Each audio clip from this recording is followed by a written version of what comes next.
relation, à l'oseille, on met l'accent. Bienvenue dans Flouze Thérapie, le podcast qui t'aide à guérir ton rapport à l'argent, sans bullshit ni culpabilité. Je suis Suzy Mallette, coach money mindset, et ici, on parle cash. On gratte là où ça fait mal et on transforme ta relation à l'argent en profondeur, une prise de conscience à la fois.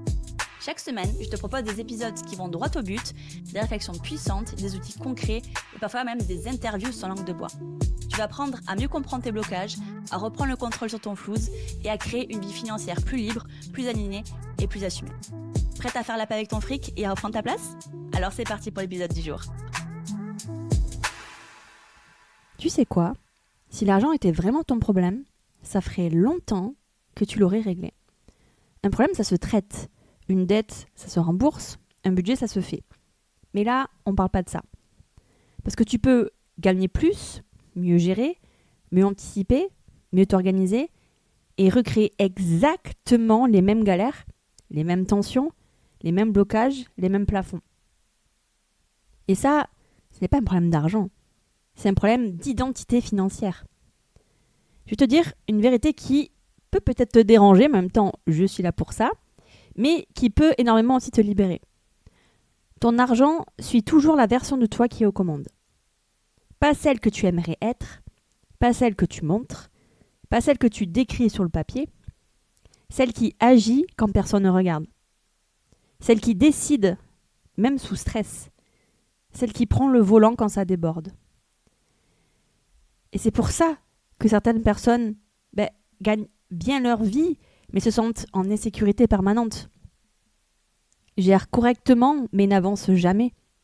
Sabotent chaque montée de niveau. Ou vivent une relation hyper conflictuelle avec l'argent sans comprendre pourquoi. Parce qu'elles essaient de corriger l'extérieur, alors que l'intérieur n'a pas encore évolué.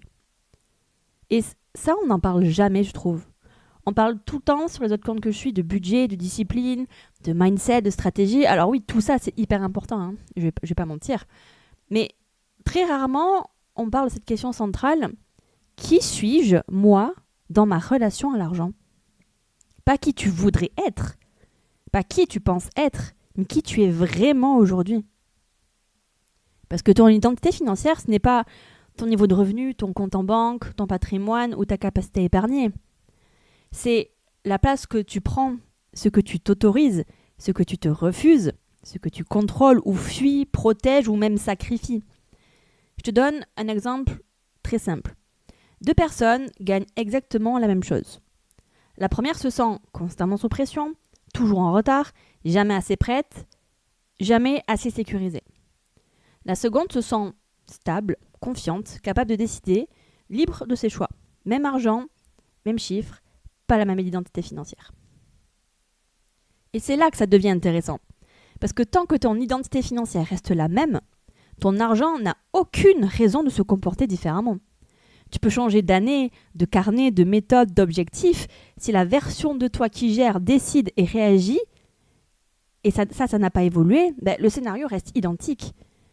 Souvent, ce que tu appelles un problème d'argent, ça ressemble plutôt à une identité qui a appris à survivre, qui a appris à se taire, qui a appris à faire au mieux et qui s'est construite dans l'adaptation et qui s'est sécurisée comme elle a pu. Et cette identité-là, elle a été utile à un moment donné. Mais elle n'est plus adaptée à la vie que tu veux construire maintenant. C'est pour ça qu'en janvier, c'est un moment clé, pas parce que c'est un nouveau départ, mais parce que le décor, si je peux dire, il est vide. Les fêtes sont passées, le bruit est retombé, les automatismes sont visibles. Et là, tu peux te poser la vraie question. Est-ce que l'identité financière avec laquelle j'ai traversé 2025 est encore celle que je veux incarner en 2026 ? Et attention, évoluer financièrement ne veut pas dire devenir quelqu'un d'autre. Ça veut dire arrêter de te trahir, arrêter de te réduire, de te suradapter, de faire semblant de ne pas voir, de gérer ta vie financière comme si tu étais encore dans l'ancien chapitre. Souvent, ce qui bloque, c'est pas l'argent, c'est la peur de prendre plus de place, assumer plus de désirs, assumer plus de pouvoir, assumer plus de responsabilité envers toi-même. Parce que changer d'identité financière, ça implique une chose très incontournable. Tu ne peux pas faire comme si tu ne savais pas. Et là, je vais être très claire, il n'y a rien de cassé chez toi, il n'y a rien à réparer non plus. Il y a simplement une identité financière qui a atteint sa limite. Et c'est une excellente nouvelle, parce que ça veut dire que tu es prête pour la suite. Alors, je te laisse avec ces questions, pas pour te juger, mais pour t'éclairer. Qui décide quand l'argent te met sous pression ? Quelle version de toi décide, prend les commandes quand ça déborde ? Qu'est-ce que tu fais pour te sentir en sécurité financièrement, même quand ça coûte cher émotionnellement ? Qu'est-ce que tu refuses encore de t'autoriser ?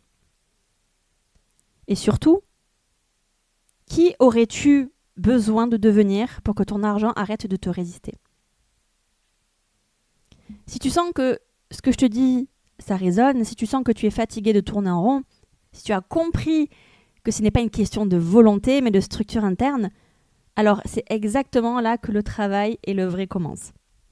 Pas pour contrôler ton argent, mais pour évoluer avec lui. Et c'est tout le sens de ce que je transmets dans ce podcast, mais aussi dans toutes mes formations, mes coachings, c'est apprendre à te comprendre financièrement, à identifier tes mécanismes et à te construire une relation à l'argent qui te soutient au lieu de te freiner. Et surtout, rappelle-toi une chose, ton argent n'est pas en retard, il attend juste que tu évolues. J'espère que cet épisode t'a mis face à des choses importantes et surtout qui t'a donné envie d'agir autrement avec ton flouze. Si t'as aimé ce que t'as entendu, pense à t'abonner à Flouze Thérapie pour ne rien rater. Et surtout, laisse 5 étoiles et un avis sur la plateforme d'écoute parce que c'est ce qui permet au podcast d'exister et d'aider d'autres femmes à reprendre le pouvoir sur leur argent. Si t'as envie d'aller plus loin, tu peux t'abonner à mon compte Instagram SuzyMLT, SUZYMLT. Donc merci pour ton écoute et à très vite pour un nouvel épisode de Flouze Thérapie. D'ici là, reste cash, libre et kiffe ton flouze. Flouze Thérapie, dans l'ombre sous les néons. Cache en main, on discute sans leçon. Les billets parlent, écho dans le béton. Ta relation à l'oseille, on met l'accent.